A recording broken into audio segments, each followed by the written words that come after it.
আজ আমি কাঁঠালের বীজ দিয়ে সুপার টেস্টি ধামাকেদার স্বাদের এমন রেসিপি শেয়ার করছি যেটা বাচ্চা থেকে বড় সকলেরই খুবই পছন্দ হবে। হ্যালো এভরিওয়ান, আমি অর্পিতা, ফ্লেভার উইথ অর্পিতার চ্যানেলে আপনাদের সকলকে স্বাগত। তাহলে চলুন শুরু করা যাক আজকের মজাদার রেসিপি। আর এই কাঁঠালের বীজের সুপার টেস্টি একদম ডিফারেন্ট ইউনিক স্বাদের রেসিপি বানানোর জন্য এখানে আমি নিয়ে নিয়েছি কাঁঠালের বীজ। এই বীজগুলোকে আমি 2 দিন রোদে শুকিয়ে নিয়েছিলাম। এটা রোদে শুকানোর পরে এর উপরে একটা খোসা হয়ে যায়। প্রথমে আমরা সব খোসাগুলোকে এইভাবে এক এক করে বার করে নেব। আর কাঁঠালের খোসাগুলোকে আমি ছুরি দিয়ে কেটে বাদ দিয়ে দিচ্ছি, আপনারা চাইলে হাত দিয়েও করে নিতে পারেন। আর আমি কাঁঠালের বীজের সব খোসাগুলোকে ভালো মতো ক্লিন করে নিয়েছি। কাঁঠালের বীজগুলো আমাদের এখন সেদ্ধ করে নিতে হবে। তার জন্য একটা প্রেসার কুকার নিয়েছি আর কুকারের মধ্যে আমি সব বীজগুলো দিয়ে দিলাম। এবার আমি এর মধ্যে অ্যাড করে দেবো জল। এখানে আমি 1.5 গ্লাস মতো জল অ্যাড করেছি। জল আপনারা একটু পরিমাণে বেশিই দেবেন। অনেক সময় কি হয় কি সেদ্ধ করার সময় এটা নিচে পুড়ে যেতে পারে। আর এর মধ্যে এখন অ্যাড করে দিলাম 1/2 চামচ মতো নুন। এবার কুকারের ঢাকনাটা লাগিয়ে আমরা গ্যাসে এটাকে হাই ফ্লেমে 2টো সিটি আসা পর্যন্ত সেদ্ধ করে নেব। তারপরে গ্যাসের ফ্লেমটাকে অফ করে দিয়ে পুরো প্রেশার রিলিজ হওয়ার পরে আমরা কুকারের ঢাকনাটা খুলে নেব। আর এই দেখুন বন্ধুরা, আমার কাঁঠালের বীজটা ভালো মতো কুক হয়ে গেছে, একদম 100% এটা সেদ্ধ হয়ে গেছে। আর এই দেখুন বন্ধুরা, সব কাঁঠালের বীজগুলোকে আমি বার করে নিয়েছি, কিন্তু আমি ব্রাউন স্কিনগুলো বার করছি না, আপনারা চাইলে বার করে নিতে পারেন। এগুলো থাকলে কোনো টেস্টের অন্তর হয় না, বরঞ্চ এটা খেতে আরও ভালোই লাগে। আপনারা চাইলে বার করে নিতে পারেন বা আমার মতো এভাবে খোসা সমেত রান্না করতে পারেন। এই রেসিপির জন্য আমি এই কাঁঠালের বীজগুলোকে এইভাবে ছোট ছোট পিস করে কেটে নিচ্ছি। আমি বীজগুলোকে এইভাবে মাঝখান দিয়ে কেটে 2 টুকরো করে নিচ্ছি।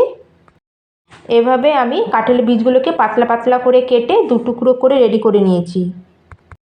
এবার চলুন যাওয়া যাক ফাইনাল আমাদের কুকিংয়ের প্রসেসে।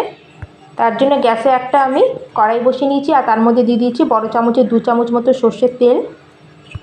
আর তেলটা যেই ভালো মতো গরম হয়ে যাবে ওর মধ্যে দিয়ে দেবো 1/2 চামচ মতো গোটা জিরে আর 1 পিঞ্চ মতো হিং। এই দুটোই আমাদের ডাইজেশনের জন্য খুবই ভালো আর এই তরকারিতে সুন্দর একটা ফ্লেভার আর টেস্ট আনবে। ওই দুটো যখনই ভালো মতো একটু ভাজা হয়ে যাবে তখনই এর মধ্যে আমরা অ্যাড করে দেবো আলু। এখানে আমি একটা বড় সাইজের আলুকে ভালো মতো ধুয়ে খোসা ছাড়িয়ে এভাবে ডুমু ডুমু করে কেটে নিয়েছি। আর আলু দেওয়াটা পুরোপুরি এই রেসিপিতে অপশনাল।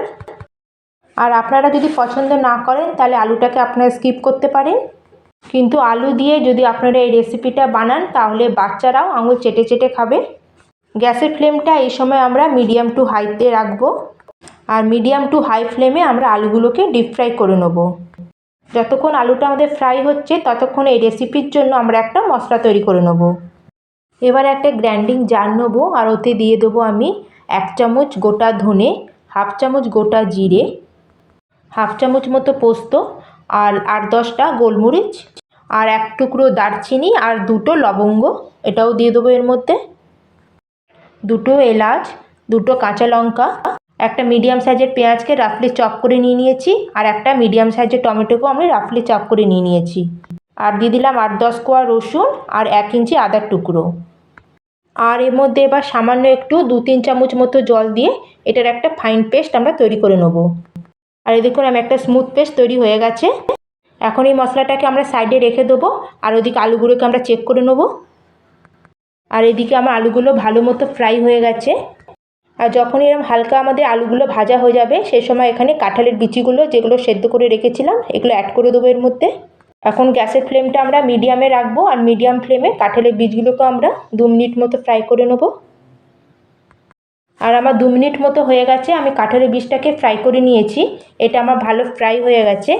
এখন আমি এর মধ্যে অ্যাড করে দেবো যে মশলাটা আমরা রেডি করে রেখেছিলাম, সেই মশলাটাকে পুরো দিয়ে দেবো।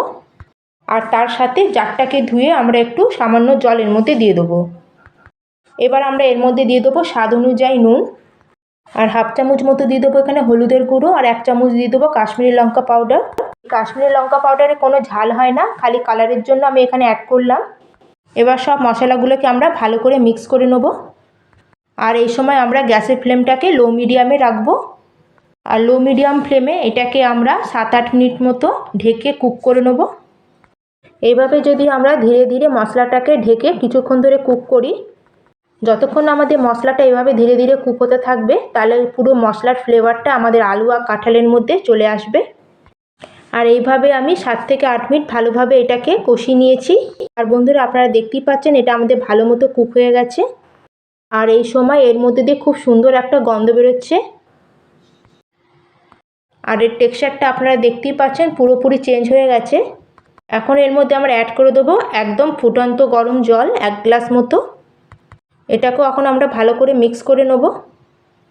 এর মধ্যে ঠান্ডা বা নর্মাল জল ব্যবহার করবেন না, জলটাকে একটু ভালো করে ফুটিয়ে দেবেন। এখন গ্যাসের ফ্লেমটাকে লোতে করে আমরা 10 থেকে 12 মিনিট মতো এটাকে কুক করে নেব। এবার আমার 12 মিনিট মতো হয়ে গেছে, এবার এটাকে চেক করে নেব।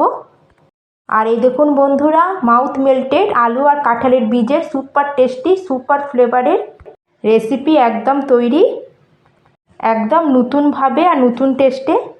আর এখানে আলু আর কাঁঠালের বীজটা একদম ভালো মতো সেদ্ধ হয়ে গেছে। আর বন্ধুরা, এখানে সবার শেষে এর ফ্লেভারটাকে আরও বেশি বাড়ানোর জন্য আমি এখানে অ্যাড করে দেবো হাফ চামচ মতো ঘি। আর ঘিটাকে দেওয়ার পর এটাকে ভালো করে মিক্স করে আমি গ্যাসের ফ্লেমটা অফ করে দেবো। এটা আপনারা রুটি, পরোটা, প্লেন রাইস বা জিরা রাইস সব কিছুর সাথে সার্ভ করে খেতে পারবেন। তাহলে বন্ধুরা, আজকের আমার রেসিপি আপনাদের কেমন লাগলো অবশ্যই আমাকে কমেন্ট করে জানাবেন। ভালো লাগলে ভিডিওটাকে লাইক করবেন আর চ্যানেলকে সাবস্ক্রাইব করে আমার পাশে থাকবেন। অনেক অনেক ধন্যবাদ।